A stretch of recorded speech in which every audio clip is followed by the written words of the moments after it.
Olá, sejam todos bem-vindos a mais um episódio do Só Sabeis o que Direi, o seu podcast de filosofia favorito.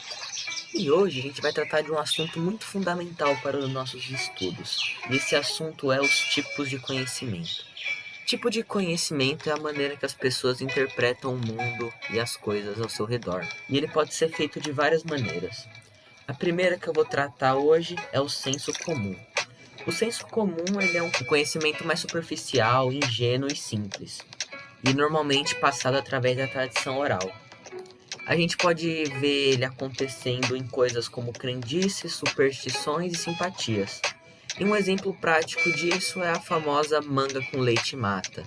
Teve todo um motivo histórico para ser feita essa crendice e foi passada de geração em geração, porém não tem nenhuma razão lógica para isso acontecer. Mas também a gente não pode subestimar esse tipo de conhecimento, porque muitas vezes ele acaba colaborando para a ciência. Outro tipo de conhecimento é o religioso. O conhecimento religioso ele é fundamentado na fé. A fé é uma crença, porém ela é uma crença que está baseada em alguns elementos substanciais e materiais, que na maioria das vezes são personagens históricos ou livros sagrados. Agora eu vou falar sobre o conhecimento científico, que é aquele que tem que ser comprovado.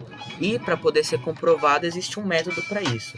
E esse método tem os seguintes passos: a hipótese, observações, comprovações, a análise dos resultados e por fim a tese. A tese nada mais é que a conclusão de todos os seus experimentos, e a partir dessa conclusão você pode chegar em uma teoria ou um teorema. Teoria é quando uma coisa é muito provável, porém não dá para ter certeza absoluta, como a teoria do Big Bang, por exemplo. E teorema é quando se tem certeza absoluta incontestavelmente, como por exemplo o Teorema de Pitágoras. Agora eu vou falar sobre o conhecimento artístico. O conhecimento artístico é um conjunto de saberes e manifestações criadas pelo ser humano para dar sentido às suas vidas, como a música, por exemplo. Agora eu vou falar sobre o conhecimento tecnológico. Ele é um fruto da ciência e o seu objetivo é trazer conforto e progresso para a humanidade. Um exemplo disso são as vacinas. E agora, por último, mas não menos importante, o conhecimento filosófico, que é o grande foco desse podcast. O conhecimento filosófico ele existe há mais de 2.600 anos e ele é uma forma de conhecimento geral do ser humano independentemente. Ou seja, todo ser humano acaba filosofando na vida, querendo ou não. E o conhecimento filosófico ele é fundamentado principalmente na reflexão, que é buscar sentido nas coisas, como por exemplo na vida. O conhecimento filosófico ele também é um conjunto de saberes que a gente constrói a partir de experiências de vida, como dúvidas, questionamentos, críticas e respostas que a gente vai obtendo ao longo da vida. O conhecimento filosófico ele é dividido em dois principais ramos.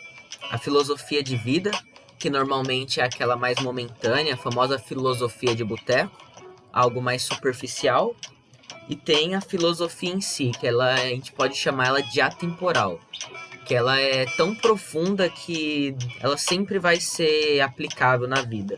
Como, por exemplo, o mito da caverna de Platão, que já foi feito há mais de 2.000 anos e até hoje ele ainda é objeto de estudo e perfeitamente aplicável na nossa sociedade. O conhecimento filosófico ele tem 3 características principais. Primeiro, ele é radical. Porém, esse radical vem do termo radix, do grego, que significa raiz. Ou seja, é um conhecimento profundo. Segundo, ele é rigoroso, ou seja, ele é muito exigente, não é para qualquer um. E terceiro, ele é um tipo de conhecimento global, já que ele dialoga com todas as outras formas de saber. Para o conhecimento filosófico existir, ele precisa de instrumentos. Esses instrumentos são o conceito, que é definir algo, explicar algo, dar uma ideia de algo.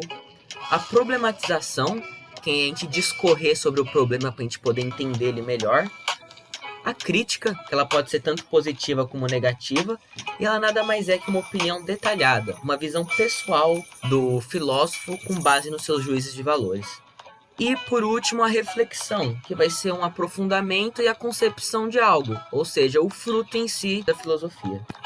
Então, gente, por hoje é só. Gostaria de agradecer a presença de todos os meus ouvintes.